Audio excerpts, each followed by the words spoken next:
अस्सलामुअलैकुम। लेक्चर 35 हमारा स्टार्ट हो गया जी, कैप 1 का। कल हम इन्वेस्टमेंट प्रॉपर्टी कर रहे थे, बल्कि परसों से भी यही कर रहे हैं।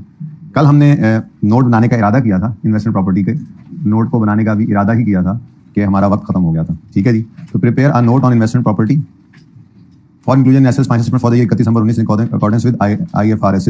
मैं इसको ए कर देता हूँ और एक बी भी कर देता हूँ कि also prepare a note of property plant and equipment. ठीक है जी, अगली बात वही है, फॉर द ईयर एंडेड, बस इतना लिख रहा हूँ, फॉर द ईयर एंडेड 31 दिसंबर 2019। ठीक है जी, तो ये जरा मैंने साथ दूसरी रिक्वायरमेंट भी ऐड कर दी। अच्छा जी, अब भाई टाइम से आया करें यार। देखें अब कैमरे के आगे कोई आ रहा है, कोई सीटें सेट नहीं हो रही किसी की, क्या मसला क्या है ये? आपका टाइम देखें जरा एक दफा, भाई पॉज करें ना जरा जी बेटा। तो इसके अंदर हमने थोड़ा पहले अलग से ट्रांसफर की बात भी कर ली थी। ठीक है, कुछ थ्योरी भी पढ़ी है, लेकिन एक तो है हमने इन्वेस्टमेंट प्रॉपर्टी खरीद ली। सिंपल, पहले दिन सवाल किया था investment property debit cash credit, cost model है तो डेबिट करी जाए, फेयर वैल्यू मॉडल है तो ईयर एंड पे फेयर वैल्यू बनाए, गेन लॉस P&L में ले जाए। फिर सिंपल डिस्पोजल भी देखा था हमने, अगर बिकेगी इन्वेस्टमेंट प्रॉपर्टी तो जो एसेट अकाउंट में पड़ा हुआ है, कॉस्ट पड़ी है तो कॉस्ट निकाल देंगे, वर्किंग कैपिटल भी निकालेंगे, अगर फेयर वैल्यू मॉडल है तो फेयर वैल्यू निकाल देंगे, कैश रिकॉर्ड करेंगे, गेन लॉस P&L में।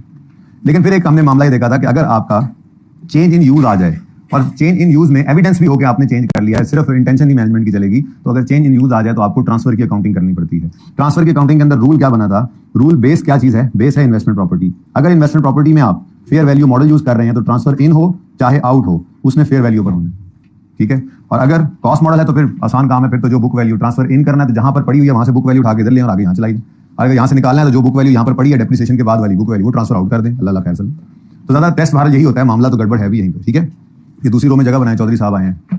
तो transfer in out fair value model का यूज आया तो transfer in out must be at fair value. फिर हमने यहाँ पर अलग अलग इनको देखा था। एग्जांपल 3 में इन्वेस्टमेंट प्रॉपर्टी से PPE में गए थे, एग्जांपल 4 में इन्वेस्टमेंट प्रॉपर्टी से इन्वेंट्रीज में गए थे, 5 में PPE से इन्वेस्टमेंट प्रॉपर्टी में, 6 में इन्वेंट्री से इन्वेस्टमेंट प्रॉपर्टी में। यही सेम क्वेश्चन जो हैं वो आपके मैंने इस क्वेश्चन के अंदर डाल दिए थे, प्लस कोई 3-4 चीजें और भी डाल दी थी ताकि फुल फ्लैश सवाल हो सके। ठीक है, सवाल पर्चे में इस तरह से सारी चीजें आ जाएं ये मुमकिन नहीं है, 1-2 एडजस्टमेंट्स आती हैं, यानी कि 2 प्रॉपर्टीज दे देगा, मैक्सिमम इतना ही होता है। ठीक है, साथ में PPE का नोट भी बनवा लेता है नॉर्मली, ये इसकी रूटीन चल रही है। ठीक है, तो इंशाल्लाह हम पास पेपर में जाकर देखेंगे, लेकिन फिलहाल हम जो है वो इस चैप्टर को पूरी तरह से कर लें, इसलिए ये सवाल के अंदर तकरीबन हर चीज ही मैंने कोशिश की है कि डल जाए जो पॉसिबल सिनेरियोज हैं, बाकी जो रह जाएगा इंशाल्लाह पास पेपर में कवर हो जाएगा। ठीक है, अच्छा अब नोट हमने बनाना है जी इन्वेस्टमेंट प्रॉपर्टीज का भी और प्रॉपर्टी प्लांट एंड इक्विपमेंट का भी। तो ये मैंने क्लास शुरू होने से पहले फॉर्मेट बना लिया था। ठीक है, इन्वेस्टमेंट प्रॉपर्टी का नोट बिल्कुल वैसे ही बनता है, ओपनिंग, एडिशन, डिस्पोजल, लेकिन इसमें रीवैल्यूएशन नहीं होती, इसमें फेयर वैल्यू एडजस्टमेंट होती है। तो फेयर वैल्यू एडजस्टमेंट कर दी, कल शायद ये इधर लिखा था, चले कोई बात नहीं, से कोई फर्क नहीं पड़ता। ठीक है, फेयर वैल्यू एडजस्टमेंट हो गई, ट्रांसफर इन या आउट। ठीक है, अगर तो आपकी investment property fair value model पर है तो ये सेक्शन आपका है ही नहीं, और अगर कॉस्ट मॉडल पे है तो ये सेक्शन आ जाएगा। ठीक है, कॉस्ट मॉडल पे तो डेप्रिसिएशन भी करनी पड़ती है ना। ठीक है, अब हमारा सवाल जो हमने तकरीबन कल पढ़ लिया था, आज 1 बाय 1 प्रॉपर्टीज को देखते भी हैं, तो हमने देखा था एंड पे उसने बताया हुआ था कि इन्वेस्टमेंट प्रॉपर्टी में हम यूज करते हैं फेयर वैल्यू मॉडल। इसका मतलब इस सेक्शन का कोई काम ही नहीं बनता। लेकिन चलते चलते एक इन्वेस्टमेंट प्रॉपर्टी ऐसी आई थी जिसकी फेयर वैल्यू डिटर्मिनेबल ही नहीं, तो उस सूरत में स्टैंडर्ड एक गुंजाइश देता है कि अगर वैसे तो इन्वेस्टमेंट प्रॉपर्टी पर या फेयर वैल्यू मॉडल लग सकता है या कॉस्ट मॉडल, ये नहीं कर सकते कि फलां प्रॉपर्टी फेयर वैल्यू मॉडल, फलां कॉस्ट मॉडल, या इन्वेस्टमेंट प्रॉपर्टीज सारी आपकी कॉस्ट मॉडल पे होंगी या सारी फेयर वैल्यू मॉडल। अब पॉलिसी तो है फेयर वैल्यू मॉडल की स्कॉर्पियो की, लेकिन एक प्रॉपर्टी ऐसी है जिसकी फेयर वैल्यू डिटर्मिनेबल ही नहीं है, तो ये एक एक्सेप्शनल केस आ गया। तो स्टैंडर्ड ने कहा कोई बात नहीं, इस वजह से कि एक प्रॉपर्टी की फेयर वैल्यू डिटर्मिनेबल नहीं है, आप फेयर वैल्यू चाहते हुए भी ना लगाएं, ये मुनासिब नहीं है। अगर आपका दिल है फेयर वैल्यू मॉडल लगाना है तो आप बिल्कुल लगाएं, उस एक प्रॉपर्टी को आप किस पे रख लें? कॉस्ट मॉडल पे। लेकिन ये किस दिन होगा? इनिशियल रिकॉग्निशन के दिन, जब ये इन्वेस्टमेंट प्रॉपर्टी बन गई तो इनिशियल मेजरमेंट करते हुए आपने इस वक्त डिसाइड कर लिया इसकी फेयर वैल्यू टर्मिनेबल नहीं है, तो जो कॉस्ट आपने इनकर की होगी बनाने में, उसकी मिसाल के तौर पे ईंटें, बजरी, सीमेंट, रेत, सरिया, वो कॉस्ट आप कैपिटलाइज कर लें। लेकिन आगे मैं थ्योरी में आपको पढ़ाऊंगा, फिलहाल तो 2 बातें बहरहाल अभी जबानी बता दूं। अगर कोई ऐसी प्रॉपर्टी है जिसको आपने मजबूरन कॉस्ट मॉडल पे रखा हुआ है, तो एक एहतियात क्या करनी है, उसकी रेजिडुअल वैल्यू को आपने माइनस नहीं करना, डेप्शन निकालते हुए उसकी रेजिडुअल वैल्यू को माइनस नहीं करना। और दूसरी बात यह है कि ये स्टैंडर्ड कहता है कि चाहे बाद में उसकी फेयर वैल्यू टर्मिनेबल हो भी जाए ना, अब वो सारी जिंदगी किस पे रहेगी? कॉस्ट पे। अभी आप FAR 2 में जब जाएंगे तो वहां पर एक IS 41 इससे अगला स्टैंडर्ड है, वो जानवरों का स्टैंडर्ड है, एग्रीकल्चर, मतलब सिर्फ जानवर नहीं, लेकिन उसमें जानवरों की अकाउंटिंग भी है। ठीक है, जानवरों का स्टैंडर्ड है उसमें, तो वो मतलब उसमें जानवरों की अकाउंटिंग होती है। तो वहां पर भी एक सिचुएशन ऐसी आती है कि अगर फेयर वैल्यू टर्मिनेबल ना हो किसी जानवर की तो उसको कॉस्ट मॉडल पे रख लें, लेकिन वो स्टैंडर्ड ये कहता है बाद में अगर चल के कभी उसकी फेयर वैल्यू टर्मिनेबल हो जाए तो उसको फेयर वैल्यू पे ले जाएं। इन्वेस्टमेंट प्रॉपर्टी का स्टैंडर्ड इससे मना करता है। तो ये इंशाल्लाह जब थ्योरी पढ़ेंगे तो ये बात वहां पे दोबारा भी आ जाएगी, फिलहाल ज़बानी जरा क्या आपके दिमाग में डाल दें। ठीक है ना, पहली बात क्या, अगर मजबूरन किसी को, या तो सारे कॉस्ट मॉडल पे तो मसला कोई नहीं था, लेकिन उसमें फिर रेजिडुअल वैल्यू भी माइनस करते हैं, जैसे कॉस्ट मॉडल चलता है बिल्कुल वैसे ही चलाते हैं। ये क्या मामला है? फेयर वैल्यू मॉडल है, लेकिन एक प्रॉपर्टी पर मजबूरन हमें क्या लगाना पड़ा? Cost model. तो इस सूरत में 2 चीजों की एहतियात करनी है। चीज नंबर 1, रेजुअल वैल्यू अगर गिवन भी हो तो उसे इग्नोर कर देना डेफिनेट निकालते हुए। दूसरी बात, बाद में चल के अगर फेयर वैल्यू डिटर्मिनेबल हो भी जाए तब भी उसको कॉस्ट पे ही रखेंगे, ठीक है। हाँ, फिर इस प्रॉपर्टी के कुछ एडिशनल डिस्क्लोजर्स हैं, वो मैं आपको आज इंशाल्लाह पढ़ा दूंगा जब ये नोट पूरा बन जाता है, तो ठीक है। तो ये मैंने फिर तरतीब कल ये बना ली थी कि बाकी सबको इकट्ठा रख लिया था, और मैंने कहा था कि यहाँ पर ये मैं बता दूंगा, ठीक है ना। ये सेक्शन उन प्रॉपर्टीज में आएगा ही नहीं जो फेयर वैल्यू मॉडल में, क्योंकि उनमें डेप्रिसिएशन होती ही नहीं, ठीक है। सिर्फ एक प्रॉपर्टी ऐसी है जिस पर मजबूरन हमें कॉस्ट मॉडल लगाना पड़ेगा, ठीक है। लेकिन साथ ही मैंने ये भी ओपन कर लिया, ठीक है। इसके अंदर क्या है, opening, addition, disposal, transfer, revaluation, ये वही पुराना है, ठीक है। एक चीज एडिशनल क्या ऐड कर दी मैंने, ट्रांसफर इन या आउट, ये भी तो है ना, ठीक है। ट्रांसफर इन आउट भी तो यहीं से हो रहा है, यहां से निकलकर चीज जाएगी तो माइनस कर देंगे, यहां पे वापस आ रही होगी कहीं से इन्वेस्टमेंट प्रॉपर्टी आ रही हो तो इसको इन कर लेंगे, ठीक है। तो ये एक नई चीज है आपके नोट के अंदर। तो ये साथ ही एक आधी चीज ऐड हो जाती थी, कोई मसला तो नहीं है, नोट तो वही है, लेकिन ट्रांसफर इन आउट वहां पड़ा था ना, तो कहीं से अगर पीपीई से निकलकर उधर गया है तो यहां से आउट भी तो दिखाना पड़ेगा, या उधर से निकल के पीपीई में आया तो यहाँ पे इन भी तो दिखाना पड़ेगा। तो बस एक लाइन आइटम आपका ऐड हो गया, बाकी सबका सब वैसे ही, ठीक है। और सही है। फिर इंशाल्लाह पहले हम ये कर लेते हैं, इन्वेस्टमेंट प्रॉपर्टी का नोट बना लेते हैं, ठीक है। इसको कंप्लीट बाद में करेंगे क्योंकि मुझे ये उठाना पड़ेगा, ओके। सही है, साथ साथ भी बन सकता है, लेकिन पहले इन्वेस्टमेंट प्रॉपर्टी बनाते हैं, ठीक है। अच्छा जी, शुरू करते हैं जी काम। सबसे पहले एसएल रियल एस्टेट में है, वो खरीदता है, बनाता है बिल्डिंग्स। किस लिए खरीदता है, बनाता है, किस लिए, रीसेल के लिए या लीजिंग यानी रेंटल के लिए या बिजनेस यूज के लिए, यानी कि तीनों काम ही कर रहे हो, ठीक है ना। जाहिर सी बात है, मैंने आपको मिसाल दी थी कि अगर एक रियल एस्टेट बिजनेस है तो उस रियल एस्टेट बिजनेस ने अगर बहुत सारी प्रॉपर्टी रखी हुई हैं तो कुछ उसने किराए पे चढ़ाई हुई हैं, कुछ उसने सेल पर्पस की रखी हुई है, और किसी एक आदमी उसने अपना दफ्तर बनाया हुआ है, तो ये तीनों यूज तो हो गए ना, प्रॉपर्टी तो सारी उसकी है। लेकिन अगर हेड ऑफिस बनाया, उसने ऑफिस बनाया हुआ अपना, तो वो वाली प्रॉपर्टी पीपी, और अगर उसने वो सेलिंग पर्पस के लिए फॉर सेल लगाया हुआ है तो वही उसकी इन्वेंट्री, और जो उसने किराए पे चढ़ाया वो उसकी इन्वेस्टमेंट प्रॉपर्टी। एक ही एंटिटी है, उसके अंदर प्रॉपर्टीज यूज की वजह से डिफरेंट अकाउंटिंग के अंदर रहेंगी।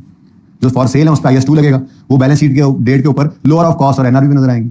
जो इन्वेस्टमेंट प्रॉपर्टीज हैं वो फेयर वैल्यू मॉडल या कॉस्ट मॉडल में से कोई एक पे रखेगा, और जो पीपीई है वो कॉस्ट मॉडल या रीवैल्यूएशन मॉडल पे रखेगा। हर एक स्टैंडर्ड के अपने रूल्स हैं, ठीक है। तो मसला चले।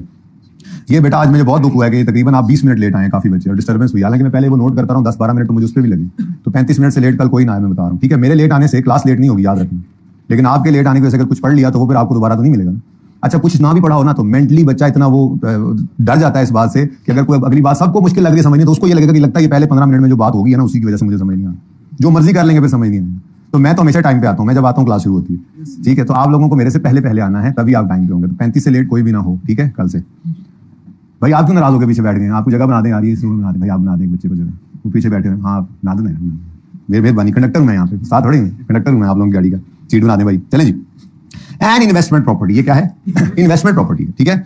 इन Gulberg carried at its fair value of 1 million on 1 January 19 with remaining useful life of 10 साल। On 30 June 19 it was decided to use the building for admin purpose. बल्कि मैं तो समझता हूं कि जिस तरह से हमने एग्जांपल की थी ना, मैंने दोनों बातें कही थी, वही काम कर लेते हैं, क्या ख्याल है। वो पहले इन्वेस्टमेंट प्रॉपर्टी की काउंटिंग करके साथ ही ट्रांसफर करना है तो वो दोनों वर्किंग्स खोल लेते हैं, मैं दोनों में उसका काम करा दूंगा, ये ज्यादा बेहतर है, ठीक है ना। ऐसे कर लेते हैं, चले। ये वैसे बिल्कुल वही एग्जांपल 3 है, ठीक है। बस इसको जरा नोट के अंदर देख लेंगे और कुछ भी नहीं है। तो पहली 4 एडजस्टमेंट तो ऐसे होनी, पढ़ो। 1 जनवरी 19 पर उसकी फेयर वैल्यू है 1 मिलियन, ठीक है। अब ये क्या चीज है, इन्वेस्टमेंट प्रॉपर्टी है, बोलो।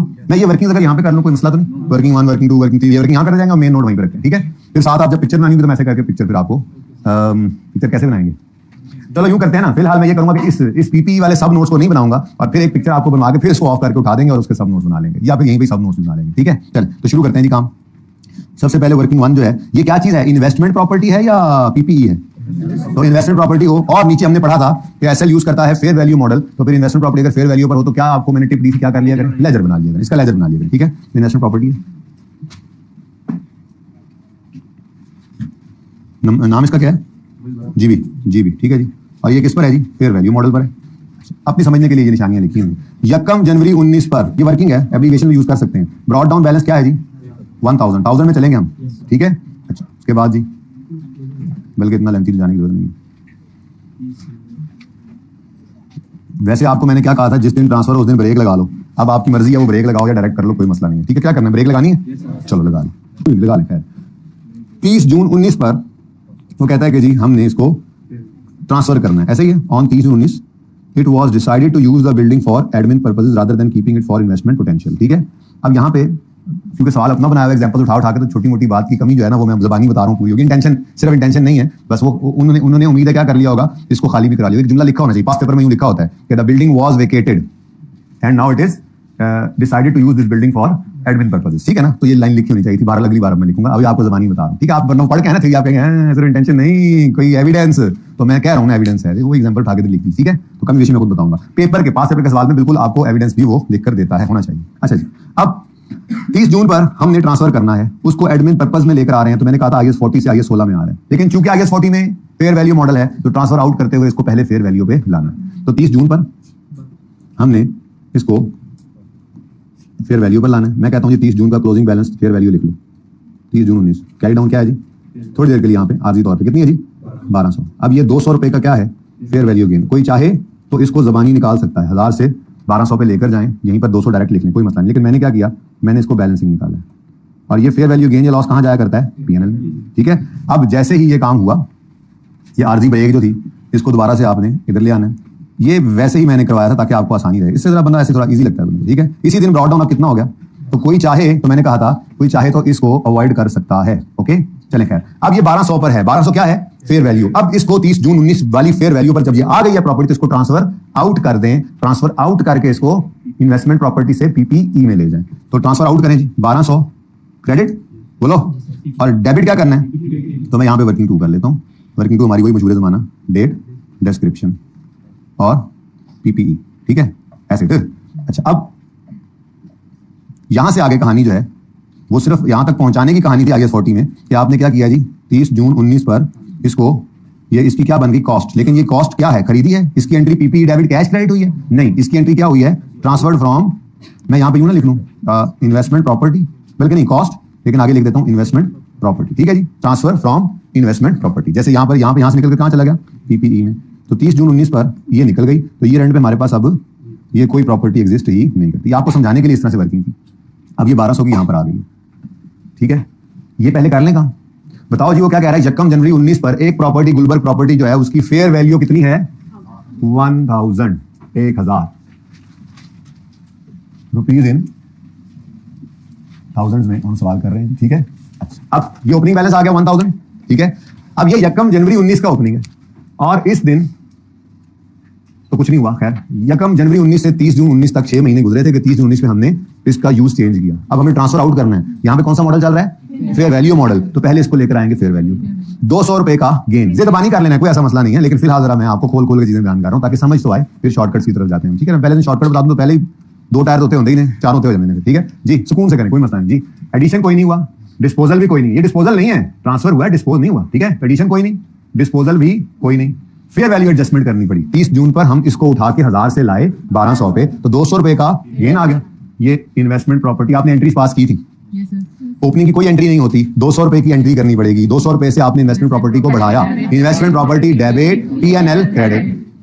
अगर एक्सट्रैक्ट्स, बल्कि एक्सट्रैक्ट्स बना दिए थे, पीएनएल में 200 चला जाएगा और इन्वेस्टमेंट प्रॉपर्टी 1200 पर पहुंच गई। अब ये 1200 पर आ चुकी है, अब इसको यहां से निकालो, ये इन्वेस्टमेंट प्रॉपर्टी हो गया क्रेडिट और पीपीई हो गया डेबिट। ये कौन सी प्रॉपर्टी है, जीबी जी, ठीक है, यहीं पे लिखना था वैसे तो, गुलबर्ग प्रॉपर्टी है जनाब। और ये देखो ओपनिंग में कोई पड़ी थी नहीं, एडिशन हुआ है, कोई डिस्पोजल है, कोई रीवैल्यूएशन वाला ट्रांसफर है, ओ सिर्फ ये वाला ट्रांसफर इन है, कितना 1200, ठीक हो गया। थोड़ा सा जगह बनती जा रही है इस तरह, और चल जी 1200 डन हो गया जी। चल अब ये प्रॉपर्टी 1200 पे, अच्छा मिसाल के तौर पे अगर रीवैल्यूएशन मॉडल होता तो मैं ये क्लोजिंग ना लिखता ना, रीवैल्यूएशन तो हुई नहीं।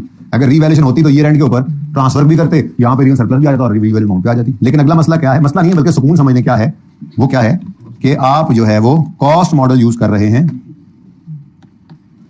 Cost model is used for subsequent measurement of PP. अगर रीवैल्यूएशन मॉडल होता, अगर वाले बच्चे भी आएंगे उठ के, अगर रीवैल्यूएशन मॉडल होता तो फिर यहाँ पे वो रीवैल्यूएबल अमाउंट भी गिवन ही है, फेयर वैल्यू है ना ये रेंट की, किधर है 1300, तो फिर क्या करते, फिर सिंपली इसको 30 जून 19 से 31 दिसंबर 19 तक लेकर आते, बुक वैल्यू निकलती, फिर उस दिन एक लाइन छोड़ के रीवैल्यूएबल अमाउंट लिखते, सरप्लस लॉस रिकॉर्ड करते, अल्लाह लाते, खैर चल कहो तो ये करें, चलने दें ऐसे ही, समझ आ गई ना। अभी आगे पास पेपर के सवालों में वो भी हो जाएगा इंशाल्लाह, टेंशन नहीं लेनी, वो भी होगा इंशाल्लाह, जरा ज़हनी तौर पे तैयार रहें। अब ये प्रॉपर्टी कहां आ गई, देखो यहां से तो गई, ये प्रॉपर्टी यहां पर अब है, बोलो नहीं है। और चूंकि इस पे मॉडल कौन सा है, फेयर वैल्यू, एफवी लिख दूं जरा, आप पूरा लिखिएगा पर्चे में, फेयर वैल्यू मॉडल ऐसा ही है, तो फिर इसका तो सवाल ही पैदा नहीं होता। मैं यहां पे डबल अंडरलाइन लगा रहा हूं, ये आपको पक्का करने के लिए। आई थिंक एक आधा सवाल आई कैसा था, बल्कि एक आधा नहीं, जितने भी हैं शायद वो ऐसे ही थे, शायद कोई एक हो जिसमें कॉस्ट मॉडल लगाओ, वरना सब ये ऐसे हैं जिसमें इन्वेस्टमेंट प्रॉपर्टी में कौन सा मॉडल यूज हो रहा है। और ये एक्सेप्शनल प्रॉपर्टी भी कोई नहीं है, इसलिए नोट ही इतना सा बना होता है आईकैप का सॉल्यूशंस के अंदर, सवाल जो आए हुए हैं सिर्फ इतना नोट होगा, क्योंकि नीचे क्या है, फेयर वैल्यू मॉडल। कौन सा मॉडल है जी, फेयर वैल्यू मॉडल है, एफवी मॉडल। तो जब एफवी मॉडल हो तो ये होता ही नहीं, ओके। आगे भी होना तो ऐसे ही, लेकिन चलो लेट इट कम, चलें आगे। अच्छा अब प्रॉपर्टी किधर आ चुकी है, मैं कहता हूं ठीक है अभी क्लोजिंग ना लिखिए, आप ऐसे ही कहेंगे जी अगर रिवर्स मॉडल होता तो, अगर रिवर्स मॉडल होता, देखो अभी ओपनिंग में क्या पड़ा है, कोई डेप्रिसिएशन नहीं, ठीक है। अब चलो मैं ये एंड पे डेप्रिसिएशन समझा रहा हूं तो पहले मैं लिख देता हूं डेप्रिसिएशन और फिर ट्रांसफर। है नहीं ये, लेकिन आ तो सकता है ना आने वाले दिनों में। समझ जहां पे ना है मुझे रोक लेना है, सुकून से करना है ये काम, ठीक है। बिल्कुल तेजी नहीं करनी। आपने देखा है पास पेपर्स कितने ज्यादा यहाँ पे इन्वेस्टमेंट प्रॉपर्टी को लिए हुए हैं, तो ये समझना जरूरी है। तेजी नहीं करनी, आराम सुकून से करें, कोई मसला नहीं।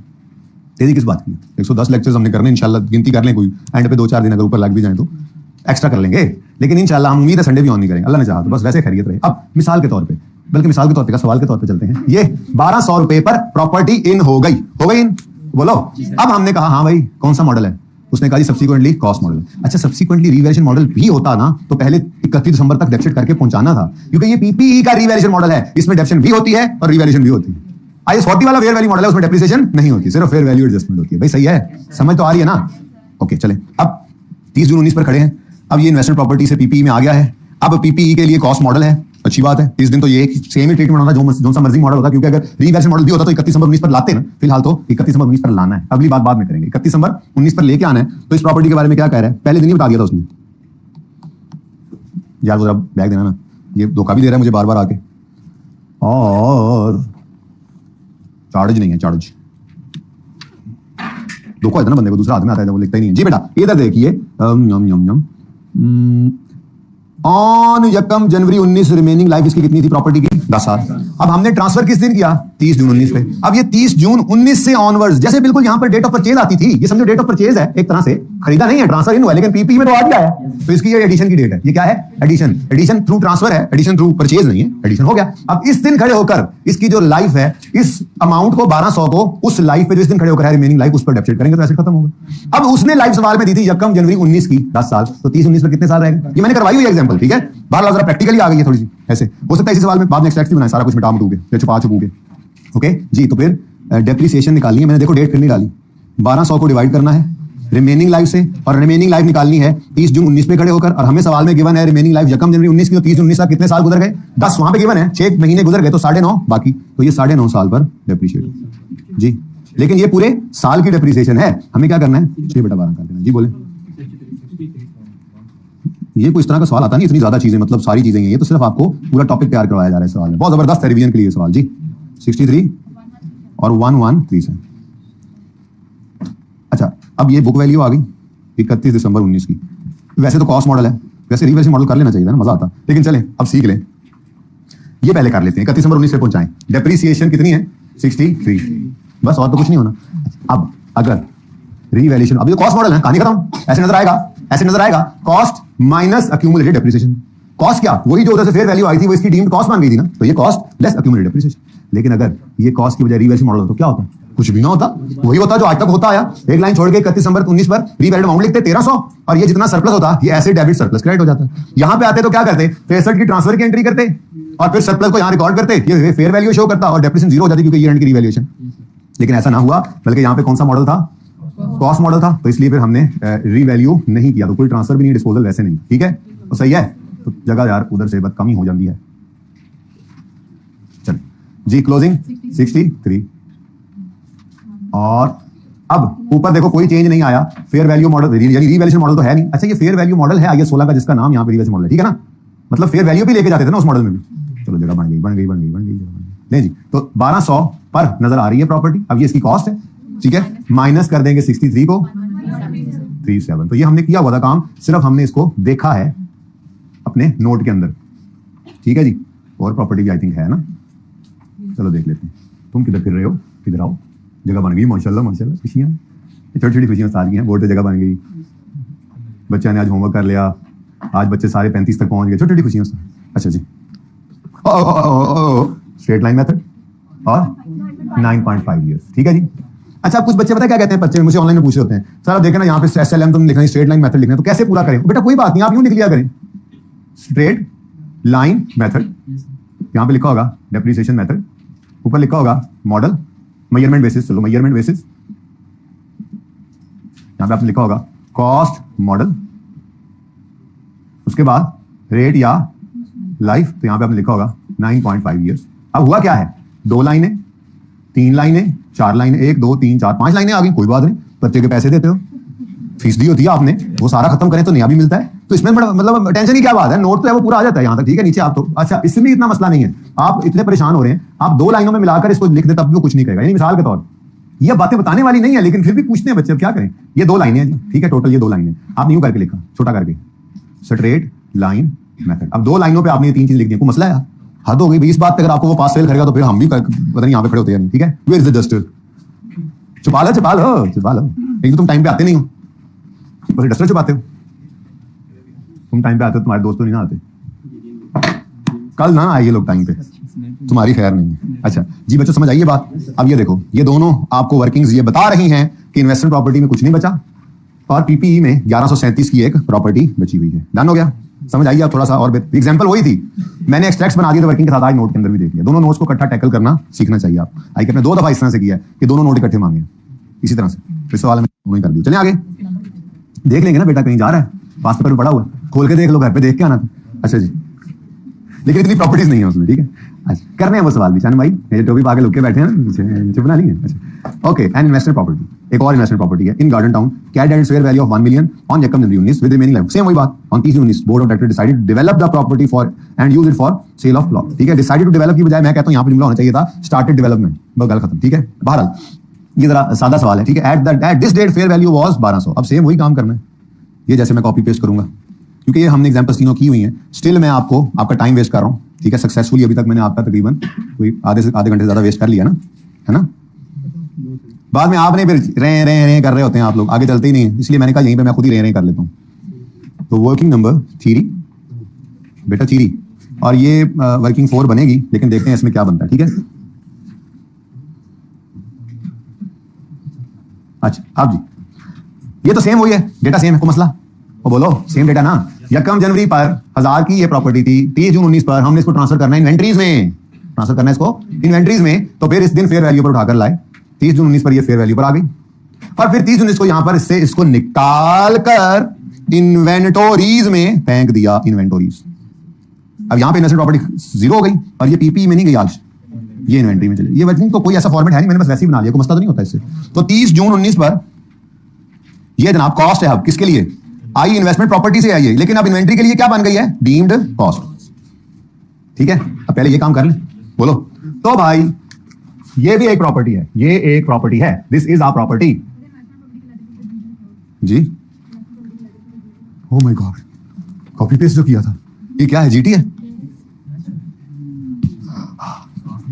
1000 पे ओपनिंग है। नहीं बेटा ये जरूरी होता है, मैं मजाक करता हूं, ये जरूरी होती है चीजें, बाद में चल के यही समझ नहीं आ रही बच्चे को पढ़ते हुए उस वक्त, खास करके ऑनलाइन वाले सर पीट रहे होते हैं, उनका आवाज उनकी वैसे नहीं आ रही होती जी। एडिशन डिस्पोजल कोई नहीं था, ट्रांसफर किया इसको भी हमने, अगेन इसको फेयर वैल्यू पे लाया। अच्छा अगली बार मैं ये कोशिश करूंगा डेटा इनका बदल दूंगा, ठीक है, जरा अच्छा होता है, ज्यादा बेहतर होगा, ठीक है, अल्लाह करे मुझे याद रह जाए। तो आप हो गया आप तो आगे चले गए, 200 से बढ़ा और 1200 पर ये यहां से निकल गया, और क्योंकि फेयर वैल्यू मॉडल है तो बस कहानी खत्म, अगला काम है ही नहीं इसमें। कौन सा मॉडल है?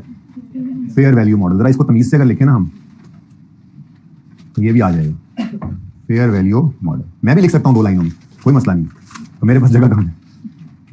ले जी, ठीक हो गया, सही है। अब ये यहां से निकल गया, 1200 यहां से निकल गया, यहां आया, हाँ यहां तो नहीं आया, ये तो चला गया इन्वेंट्रीज में। अब इन्वेंट्रीज में ये कॉस्ट है इसकी, ठीक है। 31 दिसंबर पर इसको हमने रखना होता है लोअर ऑफ कॉस्ट और एनआरवी, ठीक है। तो चूंकि मेरे वैसे डिस्कशन नहीं है इन्वेंट्रीज वाली बात, लेकिन चलो अगर कहूं कि ये कॉस्ट थी 30 जून 19 पर, ये तो सारी जिंदगी कॉस्ट यही रहेगी ना इसकी। तो बोलो कॉस्ट तो नहीं बदलती, कॉस्ट बदलती है कभी जिंदगी में? एसेट की कॉस्ट कभी नहीं बदलती, कॉस्ट मॉडल में वही कॉस्ट पे नजर आता रहता है। Fair value model, reversion model आए तो उसको फेयर वैल्यू पे ले जाते हैं उठाकर, कॉस्ट फिर भी वही रहती है। Had there been no reversion के लिए हिस्टोरिकल कॉस्ट उठाते हैं, कॉस्ट कभी नहीं एसेट की बदलती। एस्टीमेट चेंज हो रहा है, इंपेयरमेंट हो रही है, तो हम सब एक्यूमुलेट डेप्रिसिएशन इम्पेयरमेंट वगैरह में डील कर रहे थे, कॉस्ट कभी नहीं बदलती एसेट की। या तो आप रिवैल्यूएशन मॉडल पे चले जाए तो एसेट फेयर वैल्यू शो करने लग जाएगा, स्टिल आपने कंपेयर किससे कर रहे होने होता है? जब had there been no revaluation वाला नोट भी बनाते थे तो हिस्टोरिकल कॉस्ट, कॉस्ट एसेट जिंदगी में हमेशा यही रहेगी। तो 30 जून पर ये कॉस्ट थी इन्वेंट्री की, 31 दिसंबर पर इसकी मैं कह सकता हूं एनआरवी यही फेयर वैल्यू होगी, कॉस्ट टू सेल ना गिवन हो तो। अब बोलो अगर ये 1300 है, ये बिल्कुल रिक्वायर्ड वर्किंग नहीं आपके सवाल के लिए, सिर्फ वैसे समझा रहा हूं, ठीक है। तो ये किस पर नजर आएगी? वैल्यू क्या होगी? ये मैंने आपको बैलेंस शीट में दिखा भी दिया था, ठीक है, ये 1200 पर ही पड़ी होगी। लेकिन मेरे बच्चों ये सिर्फ आपको समझाने के लिए, ठीक है, ये सिर्फ आपको समझाने के लिए मैंने पूरी बात कर दी। ये 31 दिसंबर 19 पर बैलेंस शीट के अंदर आपकी इन्वेंट्री, करंट एसेट्स में इन्वेंट्री नजर आएगी 1200, ठीक है, सही है। अब मैं इसको मिटा रहा हूं सारी वर्किंग को, मुझे इसकी जरूरत नहीं, मैंने वहां पे करवाई भी थी, ठीक है। तो ये गई, जरूरत नहीं, ठीक है, समझा दिया कि उसने क्या होना था, क्या करना था उसके साथ, लेकिन हमारे सवाल की रिक्वायरमेंट के हिसाब से कोई जरूरत बैलेंस शीट में भी मैंने पहुंचाई हुई है। ठीक है, चलें जी नेक्स्ट क्वेश्चन नंबर अपना एडजस्टमेंट नंबर 1 हो गई, 2 हो गई, 3 पे आए, सेम वही डेटा है। A property in Faisal Town is being used as warehouse carried at, अब ये इसकी बुक वैल्यू कहलाएगी क्योंकि उसने यहाँ पे क्या लिखा है, ये नहीं कहा फेयर वैल्यू, तो carried at carrying value book value 1000। तो यकम जनवरी 19 पर ये पीपीई है और पीपीई जो है वो बुक वैल्यू शो कर रहा है यकम जनवरी 19 पर। ठीक है, यकम जनवरी 19 पर हमने इसको कुछ नहीं कहा, 30 जून 19 पर हमने सोचा है कि ये खाली कराओ, यूज कर रहे थे वेयर हाउस के तौर पे, खाली कराओ नहीं खाली करो, नहीं सिर्फ पढ़ने लग गया। ठीक है, इसको हमने खाली कर दिया और अब हमने सोचा है कि इसको इन्वेस्टमेंट पोटेंशियल के लिए रखेंगे। तो ये क्या है, IS 16 से IS 40। तो वर्किंग फॉर, जल्दी से करें, जरा करें, ये रिवैल्यूएशन है, आप कई बार कर चुके हैं, जल्दी करें।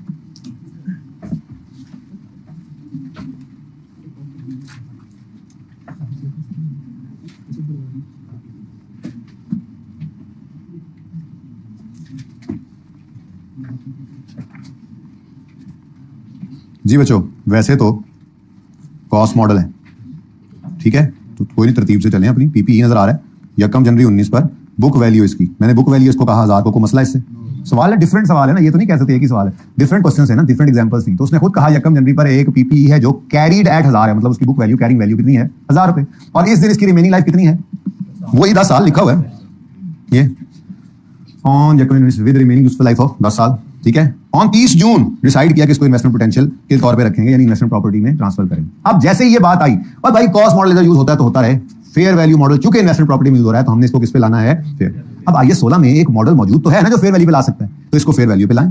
क्या करेंगे जी, पहले तो उस दिन तक आए, डेप्रीसिएशन करें, 1000 की डेप्रीसिएशन ना बेटा ना 10 से, ये इसीलिए मैं डेट नहीं लिखता होता, आज एक दफा लिख दी मैंने और गड़बड़ हुई। किसने बोला 9.5, किसने बोला, किसने, हाँ देखो, इसीलिए मैं डेट नहीं लिखता, तो आप भी आदत रखें, ये सही बात है, देखो फायदा होता है इससे। डेट नहीं लिखी, अब सामने डेट क्या आ रही है, यकम जनवरी 19, इस दिन की लाइफ को, इस कॉस्ट, ये कॉस्ट उस दिन पड़ी ना, बुक वैल्यू जो भी चीज है इस दिन पड़ी है, इस दिन से ऑनवर्ड इसको लेके आना है, तो यकम जनवरी 19 पर लाइफ क्या है 10, तो डिवाइड बाय 10। लेकिन पूरे साल की डेप्शन नहीं चाहिए हमें, तो 30 जून तक चाहिए, तो 6/12 कितना जी 50।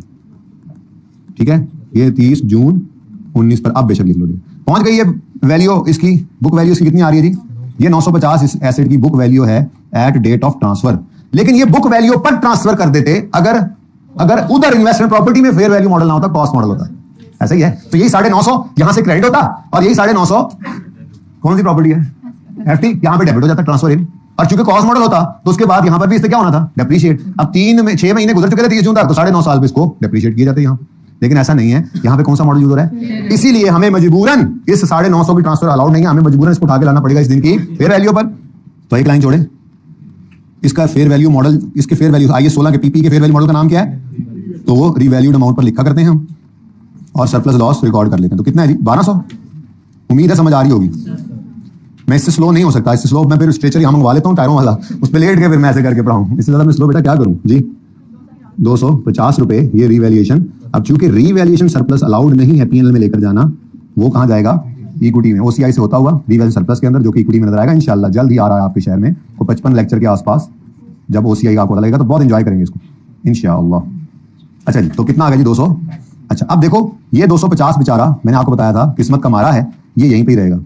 उसकी वजह क्या है, ये 1200 यहां से निकल जाना है और निकल कर कहां चला जाना है, इन्वेस्टमेंट प्रॉपर्टी में। अब एसेट तो बचा नहीं, जब ये एसेट यहां पे बचा नहीं तो फिर ये डेप्रीशिएट भी नहीं हो रहा, एसेट डेप्रिशिएट नहीं हो रहा, ये हमने क्या किया जी, ट्रांसफर कर दिया, ट्रांसफर्ड टू इन्वेस्टमेंट प्रॉपर्टी। ठीक है, ये 30 जून 19 पर निकल के चला गया। अब 30 जून 19 पर हमारे पास पीपीई में कुछ बचा ही नहीं, तो ये सरप्लस को मैंने डबल अंडरलाइन लगा के रख दिया कि बेटा जी आप अभी बैठो, जब तक कि एसेट असल में बिक नहीं जाता आप ऐसे ही रहोगे, आपकी किस्मत सिर्फ तब खुलेगी जब हमारा ये उधर पड़ा, वो चाहे उधर ही बिक जाए, जिस दिन एक्चुअल में डिस्पोजल होता है ना। मैंने आपको कॉस्ट मॉडल वाली इन्वेस्टमेंट प्रॉपर्टी भी डिस्पोज करना सिखाई थी दूसरे दिन, और फेयर वैल्यू मॉडल वाली। तो जिस मॉडल भी पड़ी है, जिस दिन एक्चुअल बिकेगी उस दिन ये जो पड़ा है इसको डेबिट करके रिटेन अर्निंग में क्रेडिट कर देंगे, तब तक ये ऐसे ही पड़ा रहेगा बेचारा। ओके, इक्विटी में हर साल ऐसे ही 250 नजर आएगा। वैसे भी तो ऑप्शन होता था, याद है आपको, बताया था आपको। आगे 16 ऑप्शन देता है, सरप्लस को आहिस्ता आहिस्ता हर साल कम करो इंक्रीमेंटल डेप्शन के बराबर, या चाहो तो पड़ा रहे और एंड पर एक ही बार डिस्पोजल के वक्त कर दो। ये वैसे भी ऑप्शन है, लेकिन यहां पे तो मजबूरी है, क्या करें। ठीक है, तो भाई ये काम हो गया है। अब आगे चूंकि इन्वेस्टमेंट प्रॉपर्टी में कौन सा मॉडल है, फेयर वैल्यू मॉडल है, तो वर्किंग नंबर 5 इन्वेस्टमेंट प्रॉपर्टी के ओपन करो और उसमें आप इन्वेस्टमेंट प्रॉपर्टी ले आओ। चूंकि फेयर वैल्यू मॉडल पे है तो हमने, क्या नाम है इसका प्रॉपर्टी का, एफटी। ये इस पे इधर भी लिख सकते हो, ये पीपी में क्या पड़ा हुआ है, गुलबर्ग प्रॉपर्टी। ठीक है, गिलगित बल्तिस्तान नहीं है ये। और ये क्या है, ये फैसल टाउन पीपी में था, अब फैसल टाउन वाली प्रॉपर्टी क्या बन गई। और यहां पे क्या है इसका फेयर वैल्यू मॉडल। अब 30 जून 19 पर इन्वेस्टमेंट एंट्री क्या हुई थी, याद है, की थी एंट्री हमने, एंट्री क्यों, investment property debit PPE credit. तो इन्वेस्टमेंट प्रॉपर्टी डेबिट तो हुआ है, एडिशन तो है 1200 पर है, लेकिन ये एडिशन प्रॉपर्टी प्लांट इक्विपमेंट से आया है, यानी ट्रांसफर है। ठीक है, अब ये 1200 इन्वेस्टमेंट प्रॉपर्टी के लिए 30 जून 19 पर डीम्ड कॉस्ट है, यानी कि इसकी इनिशियल मेजरमेंट समझो ये हुई है, कॉस्ट पे हुई, जो फेयर वैल्यू इधर आई थी, अब ये इसके लिए क्या बन गई है, कॉस्ट। अब आगे फिर इसके रूल्स हैं। ठीक है, तो ये क्या कहता है इन्वेस्टमेंट प्रॉपर्टी के बारे में, क्या कहता है, हम इसको रखते हैं फेयर वैल्यू मॉडल पे। अगर फेयर वैल्यू मॉडल पे रखते हैं तो उसका तरीकाकार क्या सिखाया था, 31 दिसंबर 19 पर इस प्रॉपर्टी को ले आओ इसकी फेयर वैल्यू पे, जो कि कितनी है 1300, और 100 रुपए का फेयर वैल्यू गेन रिकॉर्ड करो। ये बैलेंसिंग है, पीएनएल में जाएगा। ठीक है, यहां पे सिर्फ पीएनएल लिख दो ना, बैलेंसिंग तब भी काफी है, लेकिन मैं सारी बातें लिखूँ। अब ये कहानी जनाब पूरी हो गई कि फैसल टाउन वाली प्रॉपर्टी आपकी पीपीई थी, ऐसा ही है। अच्छा, अब एक मसला आता है इसमें, क्योंकि ये रिक्वायर्ड नहीं था ना, ये वाला एसेट, ये वाला नोट रिक्वायर्ड नहीं था, इसलिए सवाल में उसकी ओरिजिनल कॉस्ट नहीं गिवन, बुक वैल्यू गिवन है, ओरिजिनल कॉस्ट गिवन नहीं है। अब पता नहीं कितनी होगी ओरिजिनल कॉस्ट, अब क्या करूं मैं, अज्यूम कर लेते हैं बुक वैल्यू ही कॉस्ट है, फिर ये अज्यूम कर लेते हैं कि ये यकम जनवरी को ही खरीदी थी, बस मजबूरी है। ठीक है ना, ये सवाल में चूंकि ये रिक्वायरमेंट मैंने अभी डाली है, अगर ये रिक्वायरमेंट पहले से होती तो मैं इसकी ओरिजिनल कॉस्ट बताता और अक्यूमुलेटेड ऑप्शन अलग से बता देता। ठीक है ना, तो अब मैं क्या अज्यूम कर रहा हूं कि ये हमने इसी दिन खरीदी थी। ठीक है, ये इसी दिन की इसकी कॉस्ट है, इसकी फेयर वैल्यू है, इसकी बुक वैल्यू, हर चीज यही है। इजाजत है इस बात की, या कर लेते हैं, कॉस्ट लिख लेते हैं, सवाल ही है ना, अपना सवाल है, अपना सवाल है, मसला क्या है, कहां पे गई, कौन सा पॉइंट था, थर्ड है, carried at its book value of, carried at ₹1000। ठीक है, कैरीड एट ₹1000। अब इसका ब्रेकअप शो कर देते हैं। ठीक है, जिसमें मैं यूं कहता हूं कि कॉस्ट कितनी है, तो ये सवाल बदल रहा है, कॉस्ट कितनी है जी, 1400 कर दें, और अक्यूमुलेटेड ऑप्शन कितनी बनी फिर। ठीक है, इसको भी यार ट्रांसफर करना, जीरो करना पड़ेगा। ठीक है, इसको 1000 ही रहने देते हैं, लेकिन मैं पे ये कर लेता हूं, सुने, a property being used warehouse is carried at ₹1000 यकम जनवरी की बजाय मैं लिख देता हूं इज परचेज्ड एट। ठीक है, तो सही है, इसको जरा चेंज कर लें। ये सिर्फ इसलिए करना पड़ा है बच्चों, माजरत के साथ, ये सिर्फ इसलिए करना पड़ा, अभी करेंगे इंशाल्लाह, सवाल जब आएंगे ना आई कैप के, तो उसके अंदर जो ट्रांसफर होगी इस तरह से, उसमें अगर वो कॉस्ट पर पड़ा हुआ होगा तो उसकी कॉस्ट रिडक्शन अलग देगा। लेकिन चूंकि सवाल में ये रिक्वायरमेंट मैंने खुद डाली थी, what is the happening with you,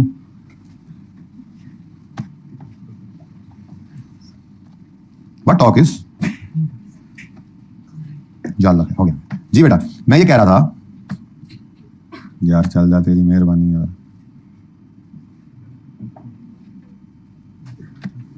जी। मैं ये अर्ज कर रहा था आपसे कि चूंकि इस सवाल के अंदर ये नोट मैंने खुद रिक्वायरमेंट में डाला है, इसलिए डेटा इस हिसाब से था ही नहीं। डेटा किस हिसाब से है, इन्वेस्टमेंट प्रॉपर्टी के नोट के हिसाब से, इसलिए मैंने थोड़ी सी इसके अंदर फनकारी ये लगा दी कि मैं इसको एडिशन कह रहा हूं इस साल में। ठीक है, हमने खरीदी प्रॉपर्टी, ओपनिंग में कोई नहीं पड़ी थी, हमने यकम जनवरी पर इसको 1000 रुपए पर खरीद लिया। बस थोड़ा सा वर्किंग में मुझे चेंज करना पड़ेगा, माजरत के साथ मैं यहाँ पे बुक वैल्यू की बजाय क्या लिख दूंगा, कॉस्ट।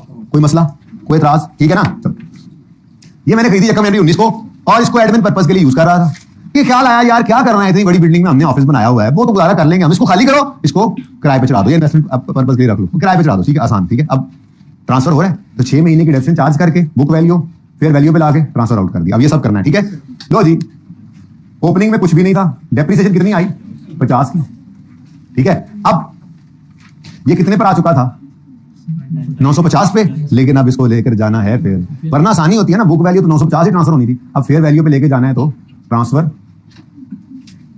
डिस्पोजल नहीं हुआ, ट्रांसफर आउट किया। ठीक है, अब रीवैल्यूएशन है, सिर्फ इसको देखा करते थे, याद है, तो पीपीई डेबिट कितने से, अब इधर देखो ये कितने पर आ गई है, 1000 माइनस 50 जमा 250 कितना बनता है, 1200 बनता है। लो जी, 1200 यहां से निकल गया, क्रेडिट, पीपीई क्रेडिट। तो बोलो, और इन्वेस्टमेंट प्रॉपर्टी ओपनिंग में नहीं पड़ा था, ये एडिशन नहीं है, डिस्पोजल तो नहीं है, और ये 1200 पर इन हो गई। ये क्या है, इन। यहां तक को मसला।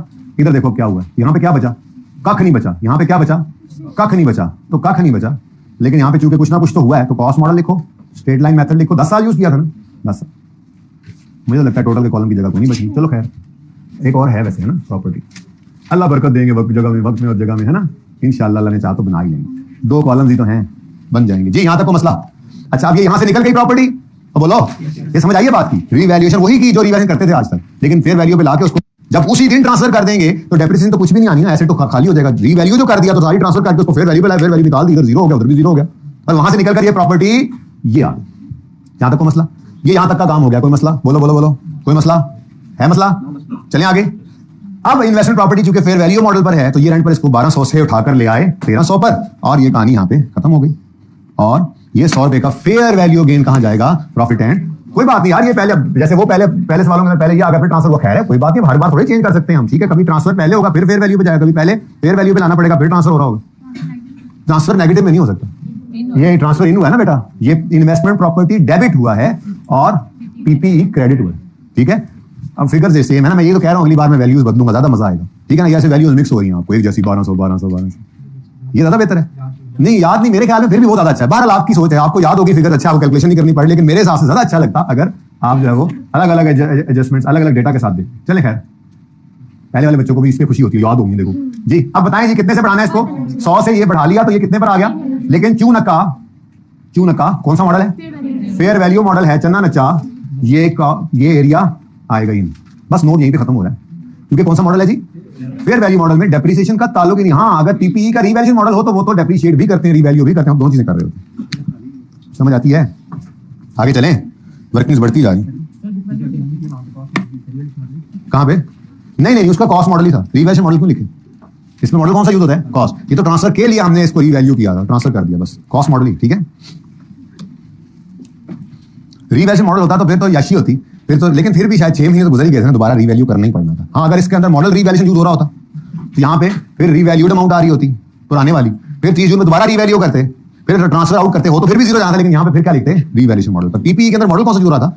बाकी कोई डिबेटेबल बात है, कोई अपनी यहाँ पर लॉजिक लेके आ सकता है, यहाँ पे वो कॉस्ट मॉडल की बजाय यूज मॉडल लिख सकता है। मैं नहीं लिखना चाहूंगा क्योंकि उसने क्या कहा हुआ है, हमारी पॉलिसी क्या है कि हम पीपीई में cost model subsequent measurement use करते हैं। ये तो सिर्फ रीवैल्यूएशन किया for the purpose of transfer, क्योंकि इधर कौन सा मॉडल यूज हो रहा था? फेयर वैल्यू, ठीक है। ओके डन, और इधर कर लें, ठीक है जी। चल अच्छा जी, अब रह गया एक है, वो क्या है, कौन है, क्यों है? IS2 है, BM। कौन कौन BM में रहता है? BM। अच्छा चलें, आपकी मार्केट के अंदर एक कमर्शियल शॉप है, हेल्ड फॉर रीसेल, इन्वेंट्री में है, लेकिन और कैरीड एट 1000 है, ये इसकी कॉस्ट है। ऑन 1 जनवरी 19 ये इसकी कॉस्ट थी, 30 जून 19 पर हमने इसको किराए पे दे दिया, तो ये ट्रांसफर होगी IS40 में, ठीक है। At this date fair value was 1200। आगे ना जाएं, मामला पहले यहां से सुलझा लें। वर्किंग 6 यहां पे ना कर लूं, जगह पड़ी है, तरतीब से चलने में। चलो तरतीब, इधर देखें जी। अच्छा, मैं ना इन्वेंट्री में जहां पर वो पड़ी है उसकी वर्किंग नहीं कर रहा, ओपन अगेन कर लेता हूं।